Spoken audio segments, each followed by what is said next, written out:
Welcome to the Boomer Woman's podcast, where we are embracing the journey. I'm your host, Agnes Knowles. What if living alone isn't the badge of independence we've been taught to believe it is? My guest today has spent most of her adult life living in shared housing by choice, not because she couldn't live alone, but because she discovered something many of us quietly crave: connection, ease, and the simple comfort of knowing someone else is in the house. In this conversation, Annamarie talks about loneliness, the kind we don't like to admit, and why shared housing can be a practical, thoughtful, and deeply human response to it. We talk about myths, missteps, power dynamics, and how a housemate can slowly become something she calls a homemate.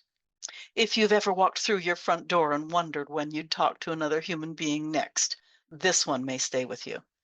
Listen now to my conversation with Annamarie Pluhar.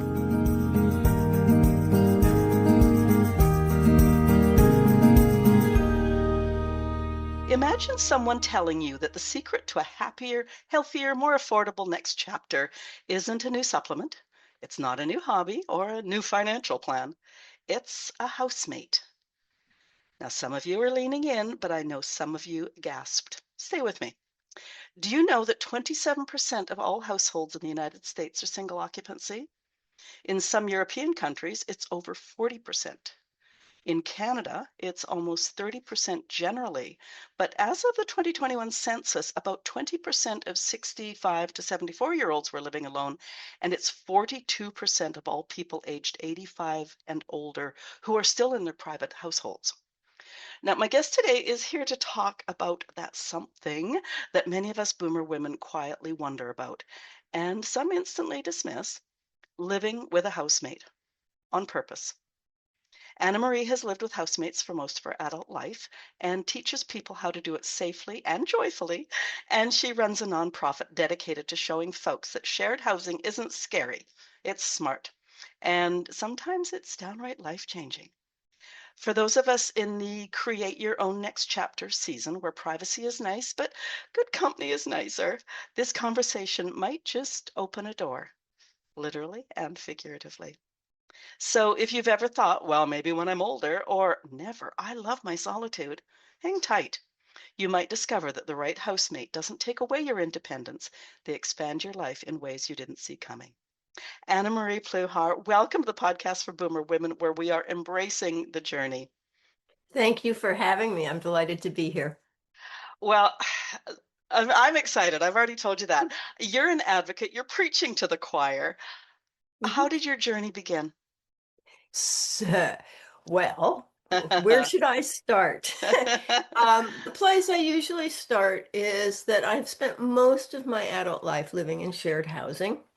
And at one point in my life, I had bought a house on purpose to have housemates. It was a 4-bedroom house in Silver Spring, Maryland, just on the outside of Washington, D.C. And while I was living in this house, a friend of mine was complaining about her finances over the phone. We were having a phone conversation. And I said, "Well, you have an asset, use it." And she said, "What are you talking about?" And I said, "Rent a room in your house." And she did something like, I'm not a great actress, "I don't know how to do that." And I did something like, "Well, I do." And she went, "Oh, you do? Oh, that's right," because I was living with housemates. She said, "Would you coach me?" And that sparked the idea I was like, I guess I could do that. And so uh, the next day, as it happens, I was on a bus going from Washington, D.C. to New York City, and I pulled out my laptop. And I spent 2 hours writing the outline for the book that became Sharing Housing, a guidebook for finding and keeping good housemates. And I mean, it was a brain dump. I was just, poof, right? And what the book is, it's the process that I developed for myself to screen a person that I found was efficient, effective, and fast. So it's not rocket science, but nobody's written this up before me. So the book exists. It took quite a long time. I've never sat down to figure out how many years, but I sold that house. I moved to southern Vermont with my then partner. And one morning, I was walking from my bed to the bathroom, and this little thought came through my head that said, are you ever going to do that project? And I was like, oh, and I started chewing on it. And I realized that if I didn't do it, it was going to be a deathbed regret. And so I was like, okay, I'm going to do this project. And then we have a little bit of time. I'm more detail in this story than I often give. That evening or late afternoon, was at a women's networking group and talking with some people afterwards. And one person said, I was in a little group of three people, me and two other people. And one person said, guess what? I'm writing a book. And so we all went, ooh, ooh, ooh, that's interesting. What's it about? Da, da, da, da, da. And then the other person said, guess what? I'm writing a book. And we all went, oh, that's interesting. And I suddenly went, oh, I'm writing a book. And one of those people who has been a great supporter for many years looked at the two of us and said, do you want to have an accountability group? And so we had a weekly accountability group. We met online for an hour. Each one of us got 20 minutes of feedback and critique of what we had done in the week. And that's how I got my book written. It was wonderful. I will say that one of the other people did eventually write her book, but she left the group long before she actually got it written. And the other one never got her book written, Oh, but is I that did. right? Yeah. And that book came out in 2011. And really, it's just the process of what does it take to get from, maybe I could live in shared housing to actually living with somebody. What are the steps that you would take? So that was 2011.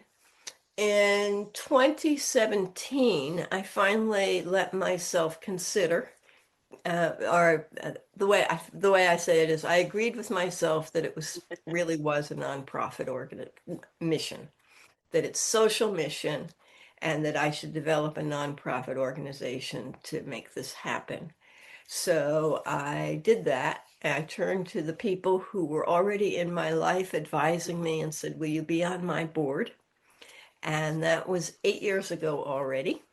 And the board's been through some changes and some people coming back, but I've had that kind of support for the work ever since. That's great. So the two things that come out there are, first of all, there's nothing like declaring a project to the world to sort of Nothing hold your like it. feet to the fire. But also, yeah, I have accountability partners, and I don't know what I'd do without them. So I'm all They're over it wonderful. there. Now, I want to back out from this whole thing a little bit. Shared housing used to be the norm. Do you Mm, think we've lost anything like culturally as we've moved to total independence? Um, absolutely. okay, and what can we regain? Well, so the thing that's true is that post World War II, we all got into this idea that everybody should be a nuclear family in our little houses that, next to each other with 2 acres of lawn and so on and so forth. The buildup of suburbia and all of that. But it's left us with a lot of loneliness because we've lost community. And we've developed this idea that because I'm an adult and if I'm not in a relationship or with family, I should live alone. We don't question that at all.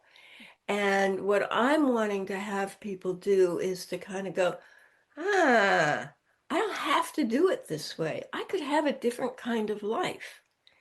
And I will say that in my own experience, I had my partner died 2 years ago, and we were together for 23 years, and I started all of this work while we were together in a house that doesn't really lend itself to housemates. But pretty soon after he died, I was okay, I'm going to walk my talk. And so it took a while because I did renovations to my house, but I now have a housemate and I love it. And there would be times when I was by myself. I lived in the house by myself for a year and a half. I would just say at night, I would say, something has to change. Something has to change. I can't keep doing this because at least where I live, and I think for a lot of people, I would have this question for myself. I'd come through the front door and I'd be, okay, when am I going to see somebody again? When am I going to talk to somebody again? And then I would have uh, the amount of work that it takes to create a social engagement is just horrifying. We don't drop in on each other anymore. We don't even call randomly, right? We text, we email, and every single social occasion takes a back and forth, 4, 5, 6 texts or emails or phone messages, but then you don't leave the phone message because you know it takes longer to listen to the phone message than it does to write a text. So you hang up and you send a text after all, and it's just exhausting. So you end up not doing it and you end up alone.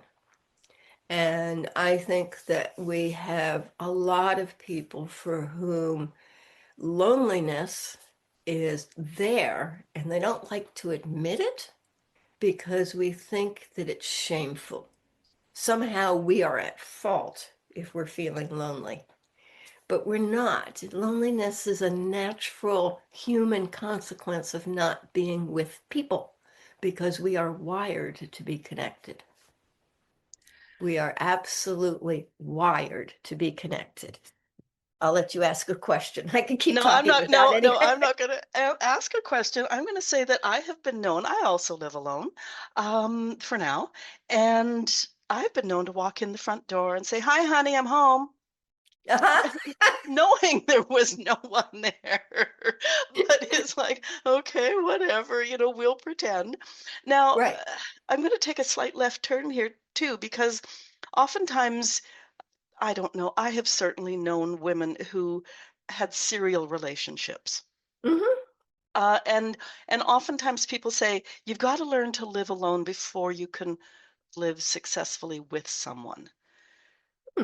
Do you think that? Oh, so obviously you've not heard that. I'm thinking about that. I've not heard that, but I could see the sense of it in the sense that when I was living alone, I'd be like, oh, yeah, nobody else is going to clean up that mess. It's yours. Nobody else is going to take out the compost. You're going to do that. So that if you live by yourself, you develop an idea about how much work it takes to put together a house.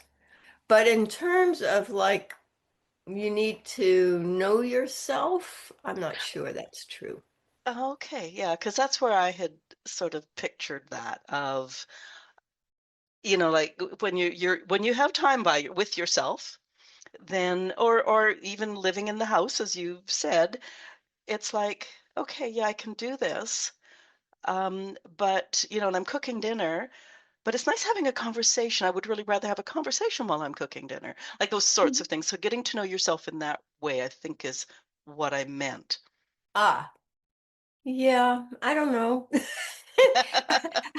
I don't know. I mean, it's Okay. true that I'm an extrovert, okay, and I'm aware that introverts, I lived with an introvert, so I know a lot about introversion. And the introverts are listening to me going, I'm just as happy to be by myself. But I'm going to say that two introverts can live together and that there's lots of ways to spend time by yourself, even in shared housing. I started by saying you're preaching to the choir. I am an introvert, and several of my friends are introverts. We have all talked, like my entire circle of women think it's a fabulous idea to, especially there's something about women living together. Even as simple as there was a group of us that used to, well, one of the women had a like a cottage elsewhere, Mhm. and so we would spend a long weekend every fall, and it was Hmm. fabulous. Of Like it course. just it worked so well having like these six women in a small cottage. And I realized a small cottage wouldn't work long term, but like so many women are caregivers, so to give a little, take a little, it just seemed it worked so well. And so many women I know are looking forward to that sort of thing. And now Yes. you've written the book, so that's great. I've written the book. I So many years ago, a woman named Deborah Tannen wrote a book called You Just Don't Understand. She's a linguist. And the nugget I get from her is this idea that the way the sexes are different is that men use language to check status. Are they up or down with each other? They're constantly in competition for status, whereas women use language for collaboration, for sharing. So, and it's a really interesting book. I highly recommend it. Came out in the 80s, 1980s, that is. Um, and so I think that what you're identifying about women, we are more naturally collaborative with each other. So I think shared housing feels more comfortable for us than men. The men I talk to say, um, in fact, one of them said to me, Annamarie, it's a good idea, but I want a wife. I want a wife too. Right. I've And I said that said to him, often. and I honestly, I looked at him and I thought to myself, good luck. Yeah, right. But, I mean, I think that there's some reality around that. Now, I have a male housemate currently, and I have never been one to say, oh, I would only live with women because men use homes differently. And so when my housemate moved in, he moved in at the beginning of April. This is now December, so you figure out. It was fascinating to me because he immediately took over all the guy tasks, taking out the trash, the garbage, doing the lawn, all Oh, that stuff, fix up stuff, all of that. But I also have the great good fortune of having a housemate who likes to cook, is a good cook, and kind of likes having that as a job. So he's doing all the shopping and he cooks. hmm. Mm. I won't. I That's won't not say the that's not the obvious. usual, but it just happens to be the case. And when we were talking about moving in, I said, "How do you want to do food?" He said, "Oh, let's just do it together, you know." And I'm like, "Well, how are you going to work that one out?" And early on, he's such a good cook that I'm like, I'm a little embarrassed to cook for you, but he just does it. And my only complaint is he doesn't like vegetables. So I make myself salads. There you go. Okay. There's always a It's a compromise. Yeah, yeah, compromise. yeah. Well, and as you, my one, where my thought went there is that fellow that said to you he wants a wife. And I think we're talking that old traditional, Peyton Place kind of, not Peyton Yeah. Place. No, what's that other, what was the movie in the 50s? It wasn't Peyton Place. It was, doesn't All in the matter. Family? Is that what you're thinking No, of? no, I think it was on it was a community, and all the women were those perfectly coiffed, always wore a dress, always had the children perfect. Yeah, I don't know. Oh, that's gonna drive me. Anything that happened in the 50s. Yeah, okay. So let's just talk about the 50s wife. That fellow you talked to was probably talking about that traditional 50s wife. But as Yeah. you're explaining your current housemate, I'm thinking he's like the perfect husband without all the messy bits. Okay, let's move on while. Fingers crossed. Yeah, Fingers crossed, yeah, something may yeah, blow up, but so far so good. yeah, yeah. Okay, let's move to that elephant in the room. Fear, stranger Yeah, danger, all right. that stuff. Yeah.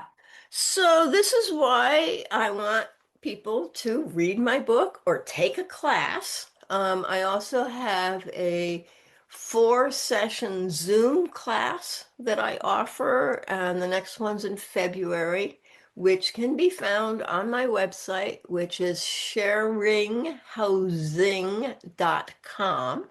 Yeah, you're going to Look promote the hell out of for that later. Okay. Look for the in the menu bar classes. You can find Yeah. the Zoom. So what is true is that nobody should move in who is effectively feels like a stranger because you have done the work ahead of time to have that person become a known entity. Okay? And I have, in the process that I teach people, I actually made a chart to show the process, um, because I made it to show people that there are 5 places you can get off the bus, because I think people are sometimes afraid to even start the process. So you start, you get clear on who you are living in your house, or in if you were to go to somebody else's house. What is it that you must have? What is it you cannot live with? These should be unique. I mean, these are for you. And I always caution people not to create stuff just to make stuff, but make them real and honest, what's true about you, because those are your guardrails. And if that's true about you, somebody who doesn't meet those things, you shouldn't be spending any time talking to at all. There's no point, Mhm. right? I mean, to use the most obvious example, if you have decided to be sober, do not have a drinker move in. Right. That's sort of the obvious one, but there's lots of little things that can be true. All right. I once talked to somebody who was looking to go into a home share, and she had moved back from India and was living here in southern Vermont, and she'd moved back because she wanted to be closer to the grandchildren who now existed. And she asked me, she said, I'm talking to this person, da da da. The one problem is she doesn't want to have kids around. I said, hmm, is it important for you that your grandchildren visit you? Yes. Do not move in with that person. So people have their own, and I always say this is situational. We are very complex people, and so I can't prescribe for you what's the perfect person. You have to figure that out for yourself. So that's step number one. And I think a lot of people skip that step. Step number two is writing a decent announcement that says who you are, what you're looking for. And I have on my website, if you can do a search for what should be in a good announcement or advertisement, something like that. You state your must-haves and your can't live withs and what you're looking for and the financials and all of that kind of stuff, and you put it out there into the universe. In my case, so interesting, I renovated my house to make it more comfortable for shared housing. And in that period of time, I was telling my community, I'm looking for a housemate. And although I had about 4 queries, each one of them wasn't right. And we decided it together, kind of like, oh no, this isn't going to be working.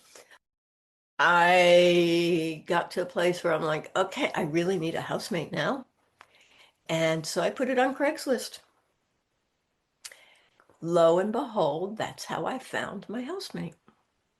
And he responded within 24 hours. Now, the thing about Craigslist, which a lot of people don't realize, is you are anonymous until you choose to share your connection, your contact info. So if you get a response that's completely inappropriate, you don't have to do anything. It just dies. And I think I did have one inappropriate one. Um, this is different than early on when my partner first died. I was like, I'm going to get a housemate right now, and I put it on Facebook in my neighborhood, and I forgot that I'd be public. Of And course. so I had people coming to me, have you found your housemate yet? Have you found your housemate yet? But Craigslist is anonymous, and that was interesting. And honestly, I got I think it's two queries, and the housemate who queried is the one who moved in eventually. But the process is to um, have the announcement, vet people's responses. Some may be inappropriate and you just skip it. And then some you follow up on. In my case, I did we had an email exchange that was just, I checked on my must-haves and can't live withs, and that seemed to be okay. So the next step was a telephone conversation. And I always say telephone conversation. And the reason you want to have a telephone conversation is you want to listen to the person.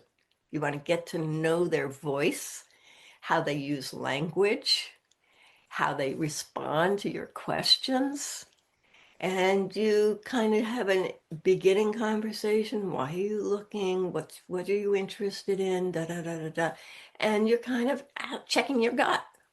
How do I feel? And sometimes you're like, oh, nope, not. And the telephone makes it very easy to say, oh, this isn't going to be a good fit. Thank you so much for your time. Good luck. So that makes it easy. You haven't met in person. You don't have any physical connection at all. And also you can create an email address specifically. I did that specifically for my search, right? Yeah. So it's not in even my regular emails.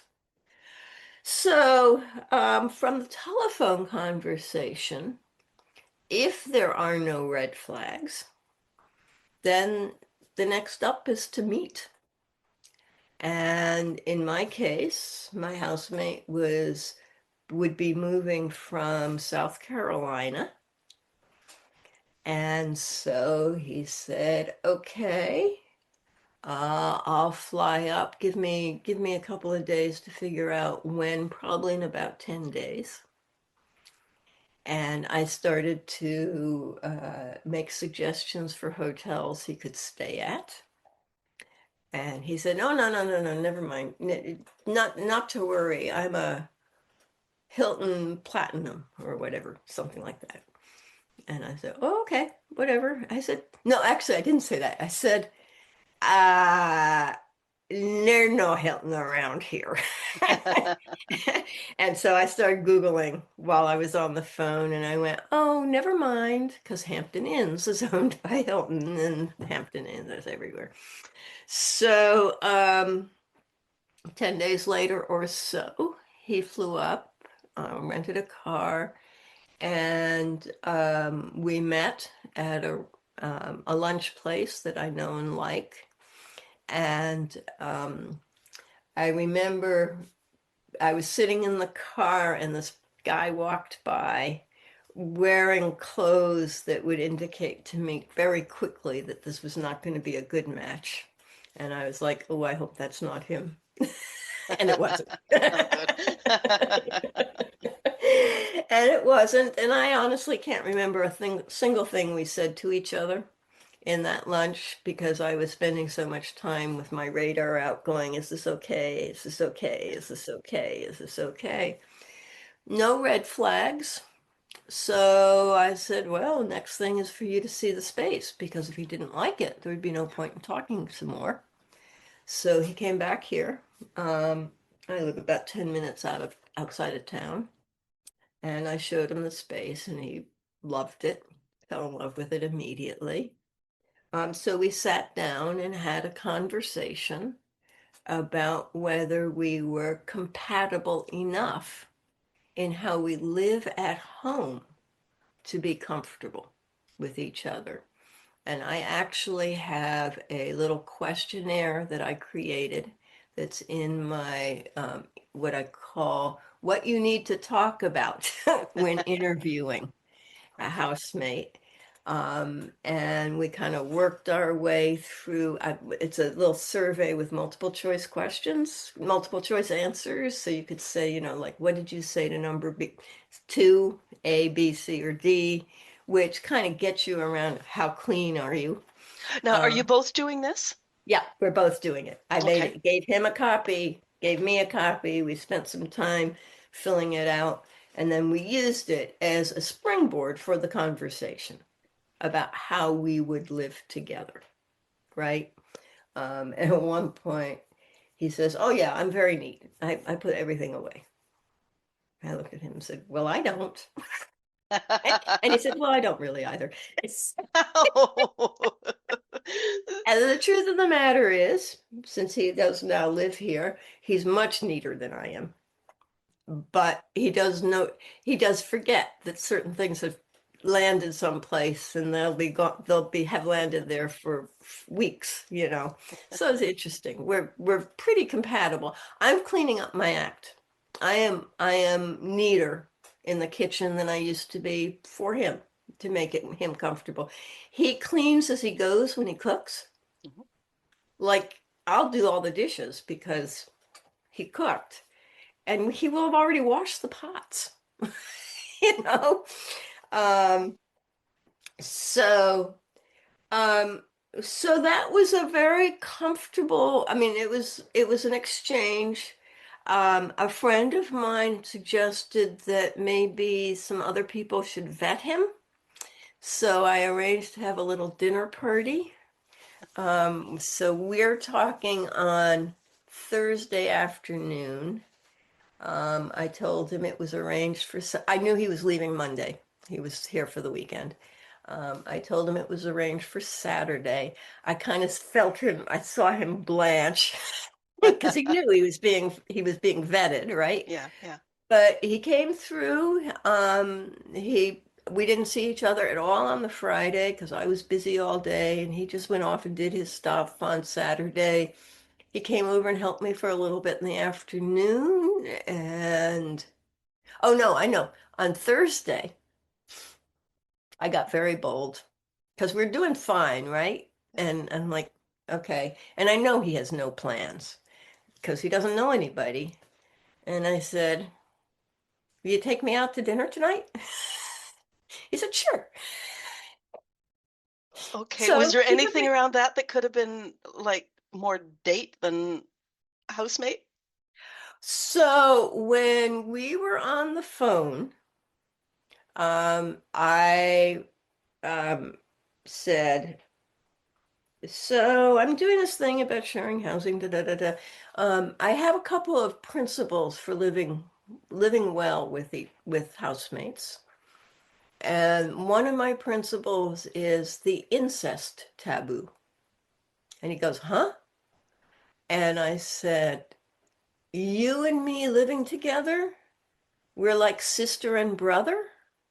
And he goes, oh yeah, yeah, yeah, yeah, yeah, yeah, yeah. Just like Now, that. to all the listeners out there, Annamarie just backed off the microphone like crazy.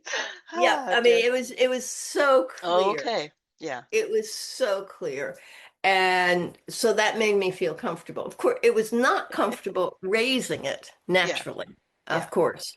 But so when I asked that, I wasn't necessarily saying take me out on a date, but Yeah. I Okay. know you I know you don't have a plan and I don't have a plan, but I'm not going to invite you for dinner here, Thank goodness for that, as it turned out. right? I mean, I'm not setting that up. So Yeah.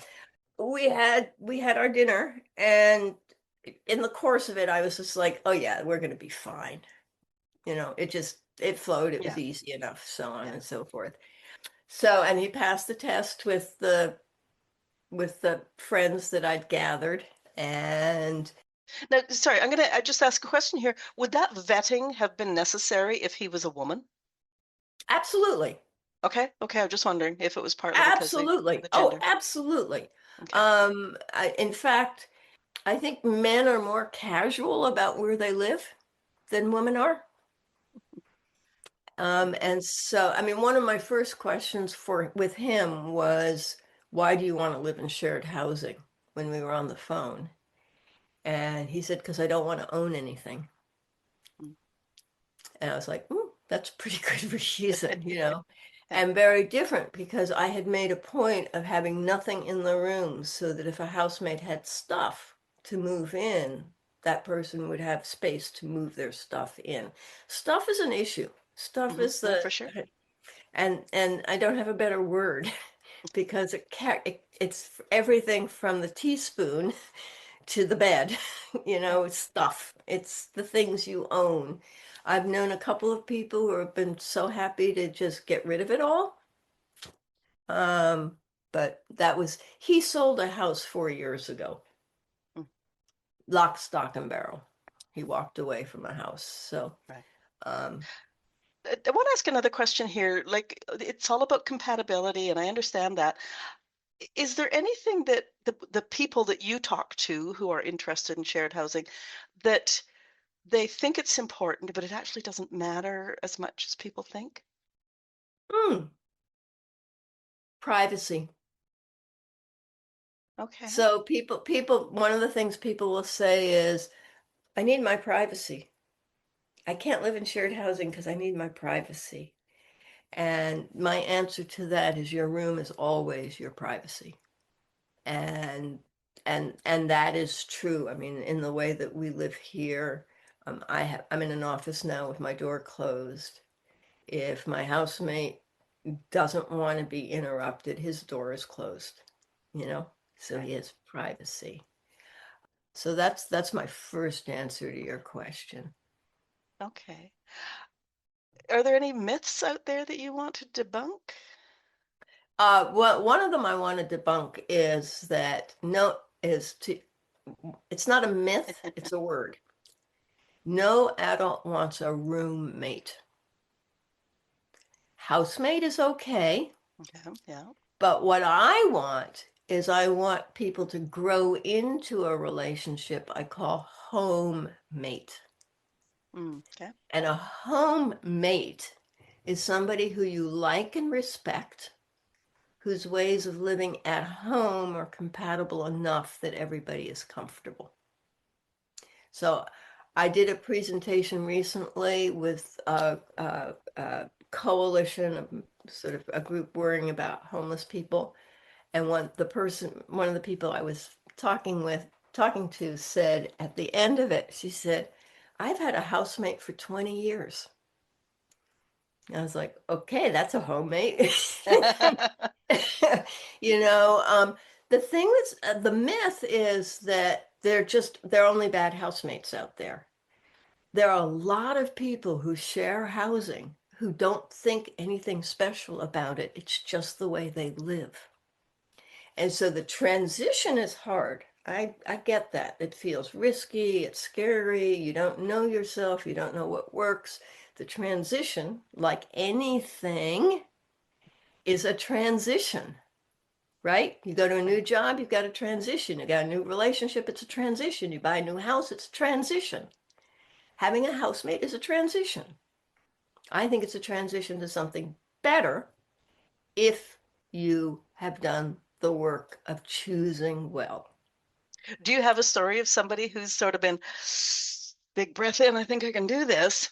And I won't say transition, but it's almost like a transformation where they find that right person. Their life only gets better. Oh, besides myself, let's see.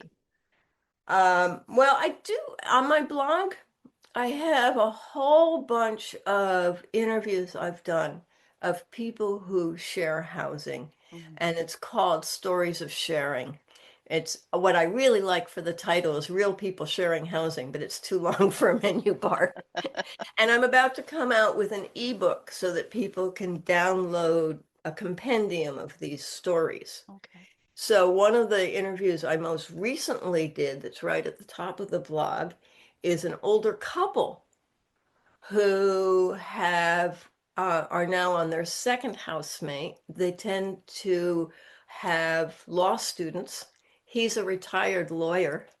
They love the fact that they have this exchange and these young people in their lives. It's just the blog post is called Worthwhile and Changed Our Lives. Is that, and I know we're just pulling one thing out of the air, but does that give him an opportunity to mentor someone that he has grown to like? Absolutely. Okay. Okay. Absolutely. And he says that. I love being able to mentor young lawyers and learn what's going on in the in the law school professions. And he says, and I now have friends I can call at any time, and he's a elderly person who I gather is not driving. His wife is still driving, but he's Yeah. home a lot. So this has given a kind of energy to the household that Yeah. they love. Oh, that's great. Okay, so if one of our listeners is coming in now, she's starting to lean in. This might be for me. Is there a small experiment they could do before taking the big leap? Or do you think if Oh, they're prepared enough, they can take that big leap? well, one of the ways people have tried it out is to have, if they're near a school or medical residence, there's a way in which you could have somebody staying with them who you know is going to leave. Mhm. So that's a nice way to try it out because there's a clear ending. So if it's not going to be so good, if it's not feeling so good, okay, they're leaving. So that's one way to do it. Another way is to have people literally do a trial. There's a home share program here in Vermont that when they match two people, the guest, they call it guest and host, the guest moves in with a suitcase for 2 weeks, not with their stuff. And then so they have this trial period before they make a more permanent arrangement. And they have to keep their housing, et cetera, et cetera. So those are ways of giving it small trials. What I don't recommend, don't go on a trip with a potential housemate. That's a completely different kind of being together and not a good yardstick. Although I do have stories of people who are friends who have gone on trips together and then they go, oh, we could live together. And then they choose to live together. But it's not a good way to test it, Right. if that makes sense. Yeah, no, for sure. Yeah. Okay, I think we've talked. I come with notes, and I want to talk about gender differences and age differences. Now, you've touched Sure. on both of those. I mean, you're living, like your roommate is, or your housemate. I'm sorry, your Thank you. housemate is a man. You have that example of the older gentleman. In terms of age, do you really recommend that there is something? I'm going to use the word tangible. He's a retired lawyer. The housemate is a law student, so there's definitely something they can communicate about. Is that important? No. I Okay, mean, no, that's good. Yeah, no. I mean, so what's important is liking and respecting each other. right. Okay. So people can come from completely different places in the world, and um, but like each other, and then they're open to finding out about the other person and so on. I have seen shared housing arrangements that are intergenerational and intersexual, as it were, or Yeah, yeah, gender.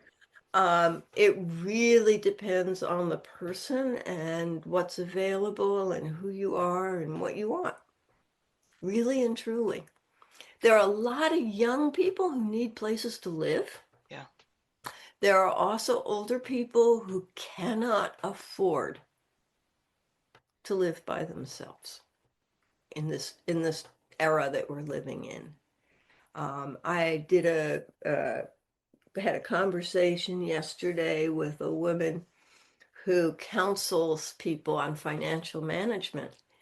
And she was like, I never even thought about suggesting to people who are managing mortgages all by themselves that they could share housing as a way of managing the mortgages. It's like, oh, okay. So people have different Yeah. reasons for doing it. Yeah. Is there any difference between being the homeowner and being the person looking for Yes, accommodation? absolutely. I call one the home seeker and one the householder. Okay. The, the householder has a power position. I think that's a fair statement Mhm. and just honest, which is part of why I really, really, really want people to have a thorough conversation before they live together about how they would live together, because at that point they're on an equal playing field. It's, one, they each want it to work, maybe, Mm. Yeah. if it's okay enough. So having a conversation at that point is important, because once the home seeker has moved in, the homeowner has the power position of saying, well, no, you can't be in the kitchen after 7:30 at night. And what does the house, Yeah. that's a problem. That could be a problem. It might not be a problem. But so I think that it's really important to have a good conversation ahead of time because of that power dynamic. What about utilities? I tell the householders to figure out what the one month rate they want to have, and that put the utilities into that Mhm. amount. Yeah. I get because I've heard stories about people saying, "Oh, yeah, they moved in and they had the gas fireplace in their room going like 24/7, whereas for Yeah. me it was just an hour in the evening." Yeah, so I mean it sort of depends on where you are and who you are and what. So in fact, I was completely intending on asking for one number Yeah. from my housemate, and at the very last moment I was like, wait a second. Heat's expensive in southern Vermont, and the house is going to be used very differently. I think I'm going to make heat separately. Mm. So heat, in my case, heat is separate, and I'm very glad I did that because we are using heat separate, differently. He Yeah. likes the house warmer than I ever kept it. Although knowing him now, if heat had been included and he had said that, I would have said, pony up. And Okay. he Yeah. would have said, sure. He, Yeah. he would have said, fine, because money's not tight for him. So, but yeah, so that's my answer on utilities. Okay. Is there anything we haven't talked about that, like if there's mid-age women out there thinking about this, that we haven't talked about, that they're going to think about this, they're leaning in now? Yeah, so the thing I want to say is a bad housemate experience in the past does not mean a bad housemate needs to be your future. Or as I often say, did you stop dating after one bad boyfriend? Or some Okay, people good did point. Yeah, and right. do. Um, but mainly and most importantly, what I want to say is the housemate relationship, which can grow to be a homemate relationship. And when I say homemate, one of the things that can happen is you begin to know each other's stories. You Mhm. begin to know about each other. You begin to have a collective memory. You have a sense of community and belonging. And that's really important in our day and age. So I want people to have home mates that they can have this unique relationship with. It's not like a lover, a family member, a best friend, even a friend. It can be like a friend, but it is specifically about agreeing to live under a roof together. And it can be however you design it. Sounds perfect. Okay, you've touched on your interview guide.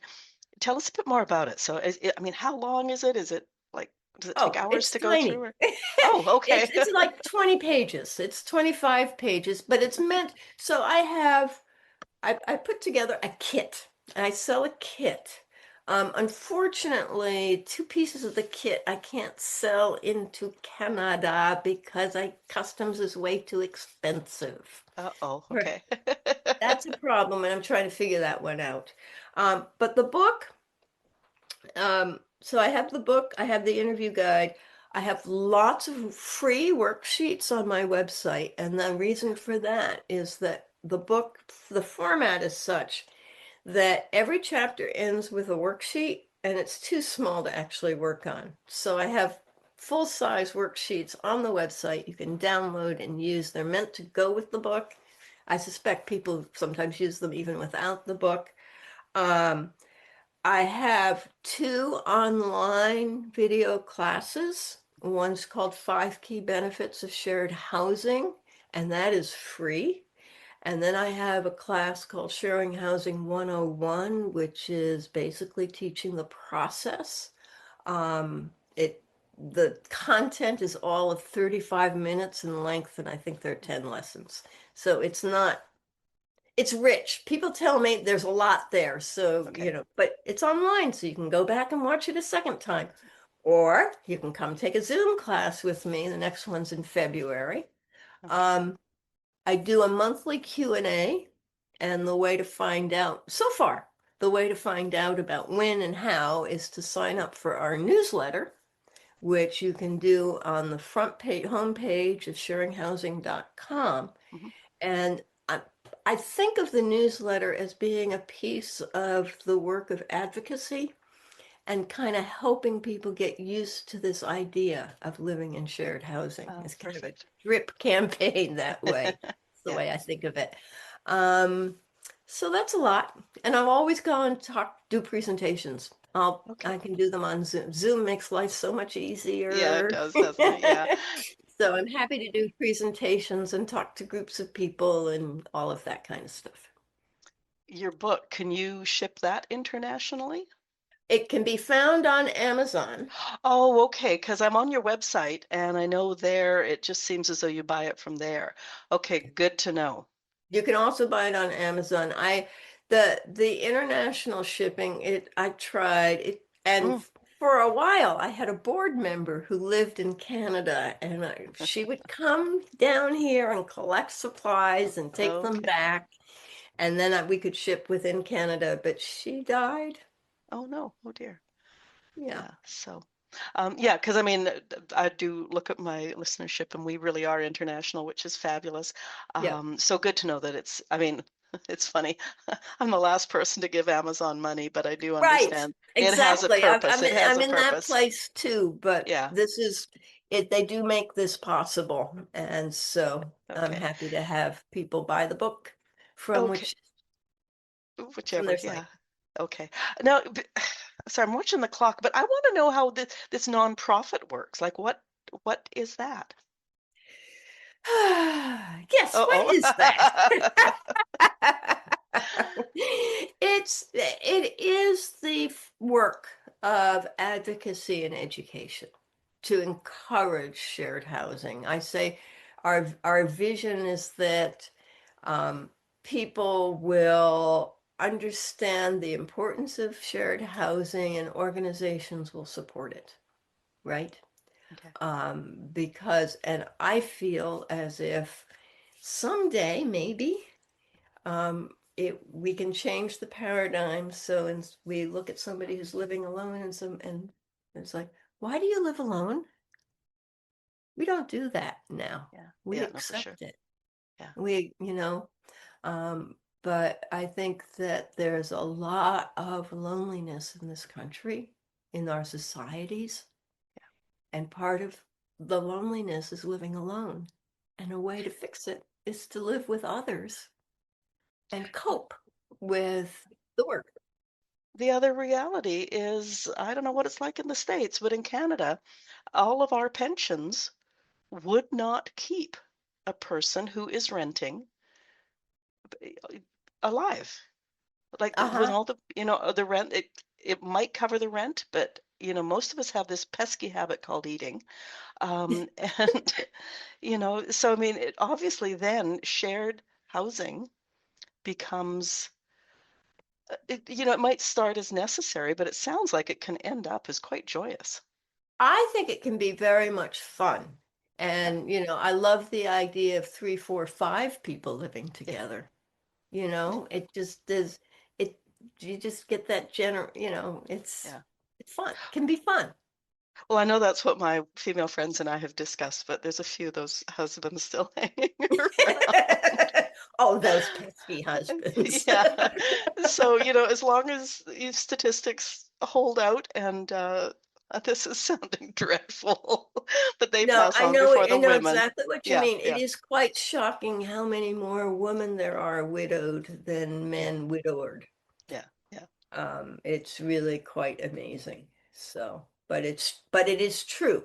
yeah, yeah. And so I hope that listeners will take me up on this idea Yeah, and no, at it's least give it a thought or talk to other people about it.